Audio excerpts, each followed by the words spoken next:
லலித் ஒரு பெரிய பேக்கரியில வேலை செஞ்சுட்டு வரான். அவன் கேக் அப்புறம் பிஸ்கட்ஸை தயார் செஞ்சுட்டு இருப்பான். சார், சாக்லேட் கேக் ரெடியாக இருக்கு. இப்போ பட்டர்ஸ்காட்ச் பேஸ்ட்ரி ரெடி பண்ணவா? அட இல்லை இப்போல்லாம் பட்டர்ஸ்காட்ச் பேஸ்ட்ரிக்கு டிமாண்ட் கம்மியாக இருக்குது. இன்னிலிருந்து 2 நாளுக்கு ஒரு வாட்டி பட்டர்ஸ்காட்ச் பேஸ்ட்ரி பண்ண போதும். Okay sir.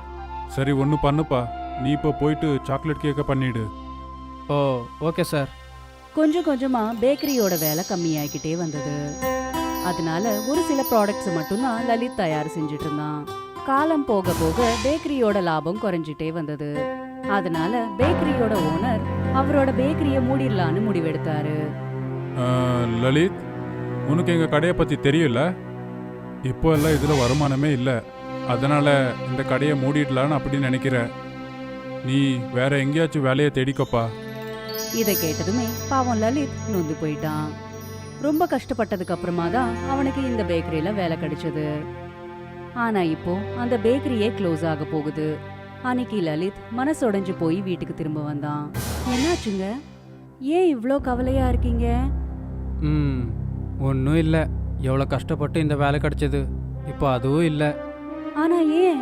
அட, பேக்கரியில் வருமானமே இல்லை. அதனால கடையை மூட போகிறாங்க. இந்த வாரம் தான் கடைசி வாரம். அட கடவுளே, இப்ப என்ன பண்றது? வேற என்ன பண்ணுறது? வேற எங்கேயாச்சும் மறுபடியும் வேலை தேடியாகணும். உங்களுக்கு சீக்கிரம் ஒரு நல்ல வேலை கிடைக்கணும்னு வேண்டிக்கிறேன். ஏன்னா கொஞ்ச நாளையே குழந்தைங்களுக்கு ஸ்கூலும் ஆரம்பிக்க போகுது. அப்புறம் அவங்களோட ஃபீஸு அது இதுன்னு. ஞாபகம் இருக்கு. லலித் அப்புறம் தர்ஷனா 2 பேருமே ரொம்ப கவலைப்பட்டாங்க. அடுத்த நாள் லலித் வேலையை தேடி இன்னொரு பேக்கரிக்கு போனான். சார், இங்கே ஏதாவது வேக்கன்சி இருக்கா? எனக்கு 10 வருஷம் கேக் பிஸ்கெட் பண்ணுறதுல எக்ஸ்பீரியன்ஸ் இருக்கு. அட இல்லைப்பா, இங்கே எந்த வேலையும் கிடையாது. சரி சார். லலித் ரொம்பவே சோகமா அங்கிருந்து கிளம்பிட்டான். அவன் தன்னோட பழைய வேலைக்கு போனான். அவன் ரொம்ப பாரமான மனசோட வேலை செஞ்சுட்டு இருந்தான். இன்னைக்கு அந்த வேலைக்கு அவனோட கடைசி நாள். நாளையிலிருந்து அந்த பேக்கரி மூட போகுது. நாள் முழுக்க வேலை செஞ்சதுக்கு அப்புறம் சாயந்தரம் அவன் தன்னோட மேனேஜர் கிட்ட போனான். லலித், இந்தா உன்னுடைய பணம். ஆமாம், உனக்கு வேற ஏதாவது வேலை கிடைச்சதா? இல்லை சார். கவலைப்படாத, நான் எங்கேயாச்சும் வேலை கேட்குறேன். அது வரைக்கும் நீயும் கொஞ்சம் முயற்சி பண்ணு. உனக்கு கண்டிப்பாக வேலை கிடைக்குன்னு எனக்கு நம்பிக்கை இருக்கு. சரி சார். லலித் அவனோட சம்பளத்தை வாங்கி வீட்டுக்கு திரும்ப வந்தான். அந்த காசை அவன் தன்னோட மனைவிக்கு கொடுத்தான். இந்த தடவை கொஞ்சம் பணத்தை பார்த்து செலவு பண்ணு. ஏன்னா எனக்கு எப்போ வேலை கிடைக்கும்னு தெரியாது. தர்ஷனாக்கு விஷயம் புரிஞ்சது. லலித் ரொம்பவே சோகமா இருக்கான்ட்டு. லலித் நிறைய பேக்கரிஸ்ல வேலை தேடி போனான். ஆனா அவனுக்கு எங்கேயும் ஒரு வேலையும் கிடைக்கல. கடைசியில சோர்ந்து போய் வீட்டுக்கு திரும்ப வந்தான். அப்பா வந்துட்டாரு, அப்பா வந்துட்டாரு. குழந்தைங்க சந்தோஷமானாங்க. அவங்க ரொம்ப நேரமா லலித் திரும்ப வரத்துக்காக காத்துக்கிட்டு இருந்தாங்க. என்னாச்சு? இன்னைக்கு மயங்கோட பர்த்டே. இன்னைக்கு நீங்க வந்து கேக் தயார் செய்வீங்கன்னு குழந்தைங்க ரொம்பவே ஆவலோட காத்துக்கிட்டு இருந்தாங்க. நீங்க அவங்களுக்காக கேக் தயார் செய்ய முடியாம போகலான்னு அவங்க கிட்ட சொல்லிருந்தேன். அட, குழந்தையோட பிறந்த நாளுக்கு நான் ஏன் கேக் பண்ண மாட்டேன்? கேக் செய்யறதுக்கு தேவையான பொருட்களுக்கு நிறைய காசு செலவாகுமே. அட, கம்மி விலையில பொருட்களை வாங்கி நல்ல கேக்கே பண்ற. நீ அதை எப்படிங்கிறத பாத்துக்கிட்டு இரு. லலித் சில பொருட்களை எடுத்து வச்சான்.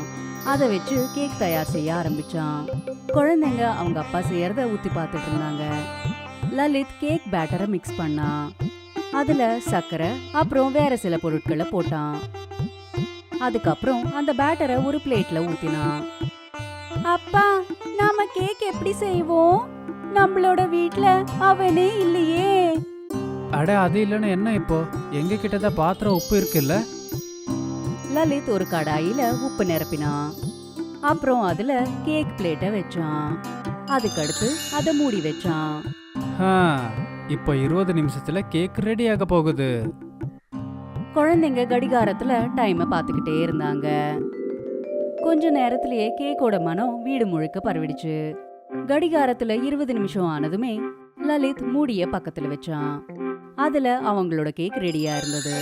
லலித் அந்த கேக்க இன்னொரு பிளேட்ல எடுத்து வச்சான். அதுக்கப்புறம் மைதால சர்க்கரைய போட்டு அதை நல்லா பிசைய ஆரம்பிச்சான். அந்த கிரீமை கேக் மேல போட்டு அலங்காரம் செஞ்சான். ஹாஹா பாத்தீங்களா, இந்த கேக் இப்போவே ரெடி ஆயிடுச்சு. ஆனா அப்பா, நீங்க இந்த கேக்க பண்றதுக்கு வீட்டோட பொருட்களை வச்சு செஞ்சிட்டீங்க. ஆமாம்மா, அதனால தான் இது விலையும் கம்மி. சரி சரி, அதை விடுங்க.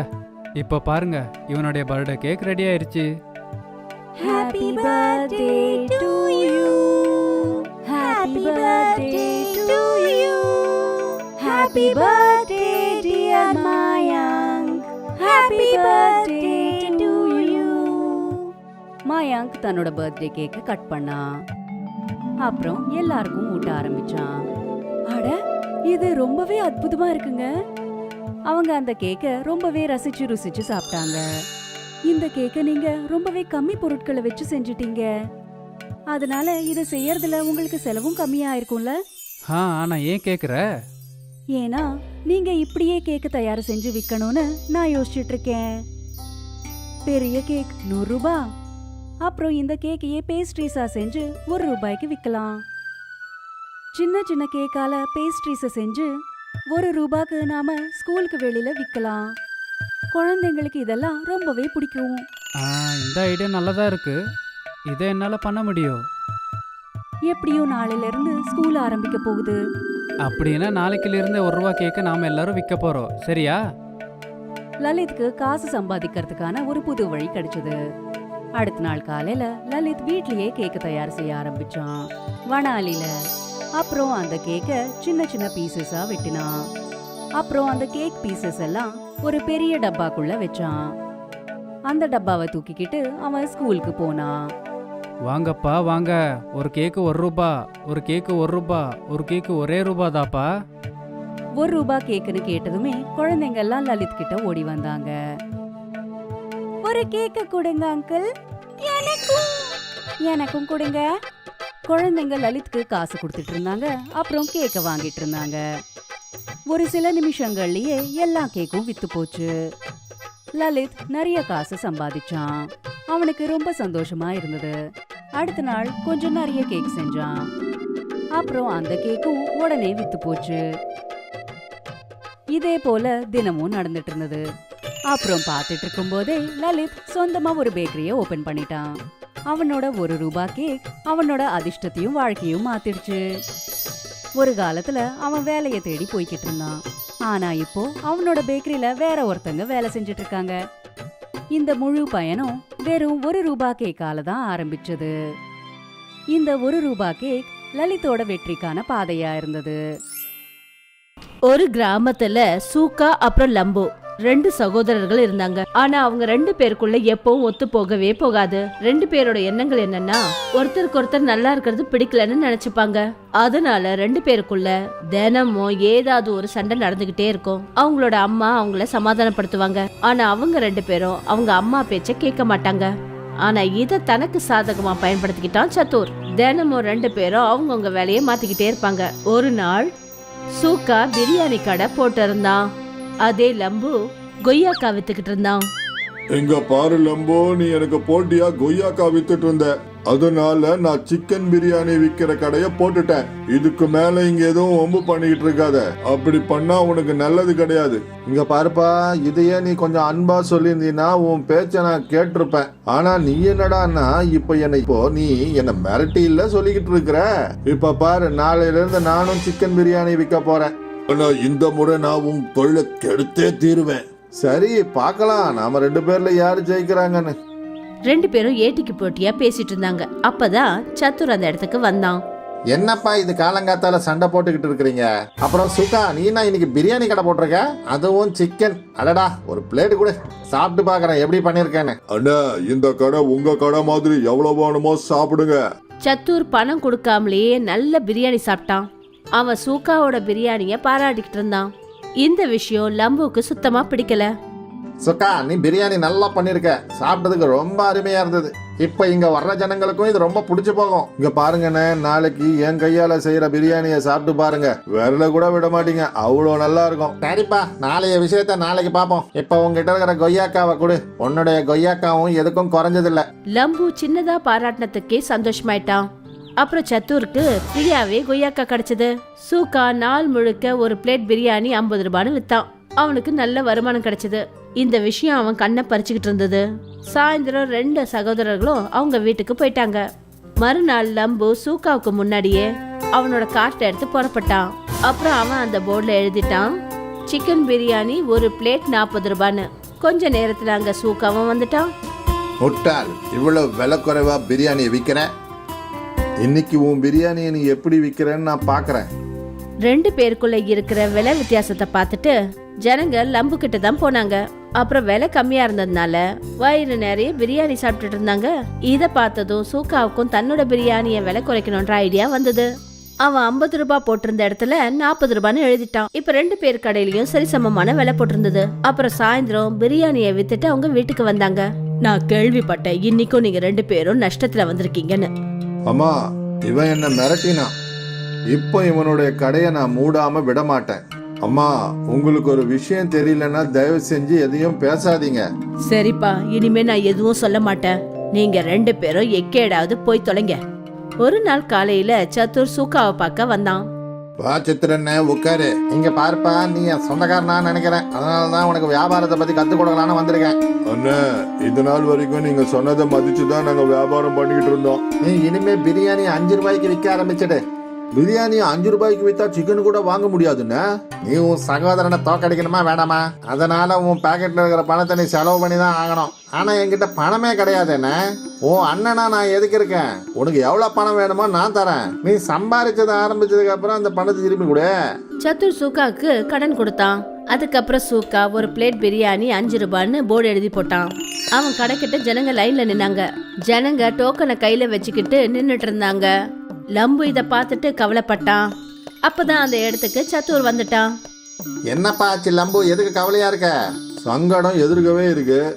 காரணம் என்னன்னு என்கிட்ட கேக்குறீங்க? அப்படின்னா நீயும் பிளேட் பிரியாணி 5 ரூபாய்க்கு விற்க ஆரம்பிச்சிடு. என்கிட்ட அந்த அளவுக்கு பணமே கிடையாதுண்ணே. இந்த சூக்காவுக்கு எப்படி பணம் வந்துச்சுன்னே தெரியலண்ணே. நீ கவலைப்படாதப்பா, நான் உனக்கு கடன் தரேன். நீயும் 5 ரூபாய் பிரியாணின்னு விற்க ஆரம்பிச்சிடு. சத்துர் லம்புக்கும் கடன் கொடுத்தான். அப்புறம் சகோதரர்கள் 2 பேரும் 5 ரூபாய்க்கு பிரியாணி விற்க ஆரம்பிச்சாங்க. வாங்க வாங்க, ஒரு பிளேட் பிரியாணி சாப்பிட்டு பாருங்க.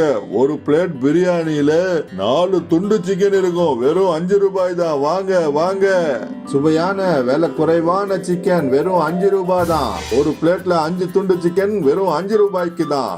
அவங்க 2 பேருக்குள்ள இருக்கிற போட்டியை ஜனங்க அவங்களுக்கு சாதகமா பயன்படுத்திக்கிட்டாங்க. அப்புறம் 5 ரூபான்னு வயிறு நிறைய பிரியாணி சாப்பிட்டாங்க. இன்னைக்கு அண்ணன் தம்பிங்க 2 பேரும் மத்தியானமே சிக்கன் பிரியாணியை வித்துட்டு வீட்டுக்கு வந்துட்டாங்க. இன்னைக்கு எவ்வளவுப்பா சம்பாதிச்சிங்க? சூக்காவும் லம்புவும் அம்மா கிட்ட எல்லா உண்மைகளையும் சொன்னாங்க. சரி, உங்க 2 பேருக்கும் பணம் கொடுத்தது சத்துரா? இப்ப 2 பேரும் நல்லா தெரிஞ்சுக்கங்க அவன் என்ன யோசிக்கிறான்னு. அம்மா, எங்களை மன்னிச்சிருங்கம்மா. ஆமா அம்மா, இங்க 2 பேரும் சண்டை போட்டுக்க மாட்டோம். நாங்க 2 பேரும் எவ்வளவு சண்டை போட்டுக்கிறோமோ அடுத்தவன் அவனுக்கு சாதகமா பயன்படுத்திக்குவான். ஆமாம்மா, இன்னைக்கு நாங்க அதை ரொம்ப நல்லா புரிஞ்சுக்கிட்டோம். இனிமே நாங்க 2 பேரும் சேர்ந்தே வேலை செய்வோம். அந்த சத்துருக்கு நல்ல பாடத்தை கத்துக் கொடுக்குறோமா. 2 சகோதரர்களும் ஒரே கடையில பிரியாணி போட்டாங்க. அப்புறம் போர்டு போட்டிருந்தாங்க, லம்பு சூக்கா பிரியாணி கடைக்காரன். மறுநாள் காலையில அவங்க 2 பேரும் அங்க வந்துட்டாங்க. சத்துர் மறுநாள் போய் பார்த்த போது ரொம்ப அதிர்ச்சி ஆயிட்டான். அப்புறம் அவங்களுக்குள்ள இருக்கிற இந்த ஒற்றுமையை பார்த்துட்டு அங்கிருந்து தூரமா ஓடி போறதா நல்லதுன்னு நினைச்சுக்கிட்டான். நண்பர்களே, இது மூலமா நாம கத்துக்கிட்ட பாடம், அதாவது நாம எப்பவும் ஒற்றுமையா இருக்கணும். அப்படி ஒற்றுமை இல்லைன்னா மத்தவன் அதை தனக்கு சாதகமா பயன்படுத்திப்பான். அதே மாதிரி முகஸ்துதிக்கு கூட கெட்டவனை உள்ள விட்டுட கூடாது. அப்படி விட்டோம் சீக்கிரமா அழிஞ்சு போயிடுவோம்.